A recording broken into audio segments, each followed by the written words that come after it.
Hey, I'm iSmiles, Izzy, whatever you want to call me, and welcome to Friendfts. Last video, we talked all about my opinion on the easiest way to get into the NFT space right now, which was getting whitelists for a lot of these hyped projects. If you want to know more about that, go check out the first video on this channel. If I can drop it somewhere, I will. I'll put it right there, and go see what's up there. But today is going to be all about how to discern a good project from the bad ones, the shits from the hits. So maybe you can start making your own calls, you know, and stop looking at NFT Twitter and fumbling into influencers' bags like I do. So let's start off with a couple things that you should be looking at when you look at a project for the first time and are trying to figure out whether or not you want to invest money into this. So I look at about 6 things when I'm considering a project, and that is the supply, the current meta, the team behind the project, the hype, similar projects or patterns in the space, and the roadmap. Let's get into it. Small disclaimer first, nothing I say is financial advice, nor am I a financial advisor. So let's start with supply. This one's pretty simple. Less supply, more demand. I mean, I learned that shit in my economics high school class. Shout out Mr. Uhas. A smaller collection size is usually just better for a project. Of course, this doesn't mean that large collection sizes can't do well. I mean, look at World of Women, Alien Friends, Clone X, Adidas. None of these have very small collection sizes, but still do well. But especially for less hype projects, a smaller collection can be a really big supporting factor. This one is kind of all over the place, but there's always going to be a meta in the NFT space. Whether it's art style, some staking / game mechanic, or random piece of a roadmap, there's usually going to be some kind of noticeable trend between a lot of the currently hyped projects that will establish a meta. And right now, the meta seems to be 3D / realistic art. So things like HAPE, ANTONYM, Dr. Frankenpunks, Dave, Punk X, these all fit into that meta of 3D realistic art. So theoretically, will do well on secondary after launch. And then if they can deliver on the my throat. If they can deliver on the roadmap, they will probably do well in the long run as well. Of course, all speculation, but I do like these projects. There also seems to be a emerging meta of walking NFTs. I've seen like 4 projects in the past 3 days. It's weird.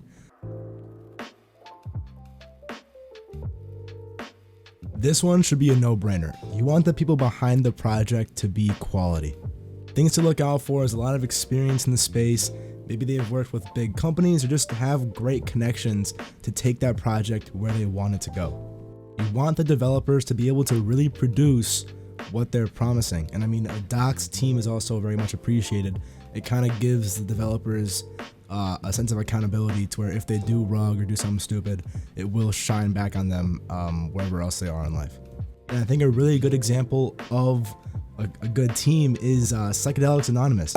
Vultura is tried and true in the NFT space, and it shows in secondary sales and just the quality of the project as a whole. He consistently breathes volume into the secondary market, and he just consistently brings people back to the project, which is something special in a space where everyone has the attention span of a goldfish.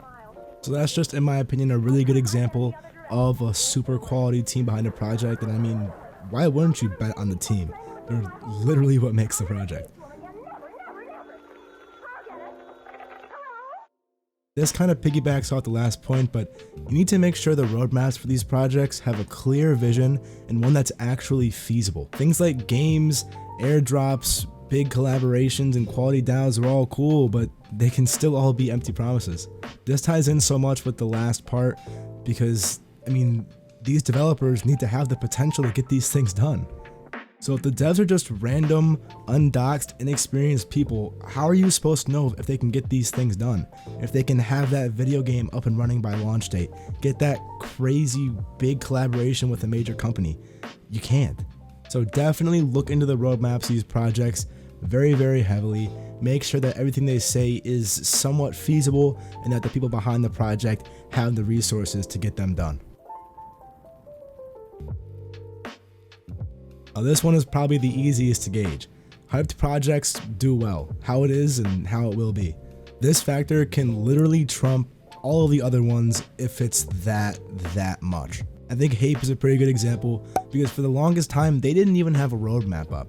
And they were upwards of 200,000 in their Discord. I mean, on reveal, that floor is going to be crazy no matter what. And at the beginning, it was literally purely based on hype and the art.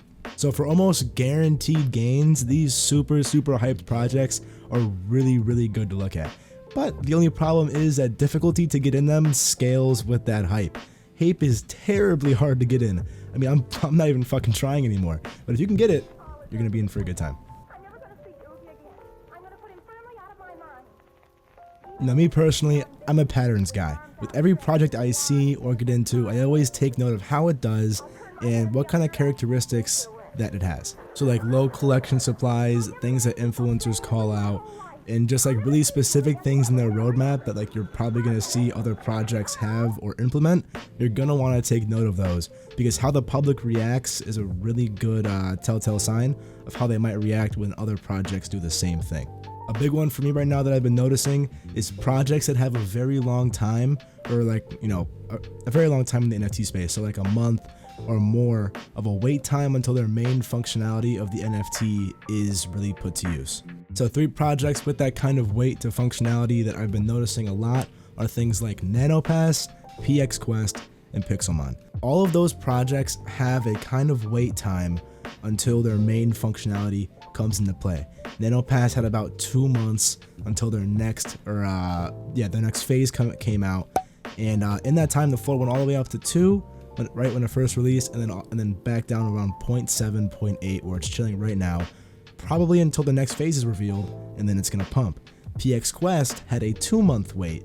It just started a 2-month wait, and the floor to start was about 0.8, and now it's down to about 0.29, and I think it'll keep bleeding out. I'll probably be buying in like a month or 2 when it's pretty low, but then that's definitely gonna go up when the game comes out. And then there's Pixelmon, one of my favorite projects right now. So this project is releasing its game in Q3, the alpha of the game. The full game doesn't release until Q4 of 2022, but they're actually minting in February. So that's 6 months plus of these NFTs not being usable in their game. So, I mean, that floor on mint is gonna be pretty high, but I can definitely see it dropping to much lower levels in that kind of dead zone between the 2 phases. And that's a pretty good time to buy in. But of course, none of these things are 100%. This is pure speculation off of patterns that I see time and time again with other projects. So it's definitely still all speculation. Still the NFT space, things are volatile as they can be. But you know, that's one of the main things that I like to look at in projects are patterns and similar projects with similar characteristics. So yeah, those are all things that I like to use when looking into a new project that I'm thinking about getting into. You of course don't have to take all of this for granted. You can kind of pick and choose what you want to take for yourself using your own strategies. But yeah, that's what I like to do personally. But yeah guys, that's about it for today's video. Next video is going to be all about where to find extra information and resources in the NFT community. So like Twitter, Discord, Twitter. But yeah, that's about it for today, guys. Thank you so much for watching. I hope you learned something. And yeah, thanks for stopping by. Peace.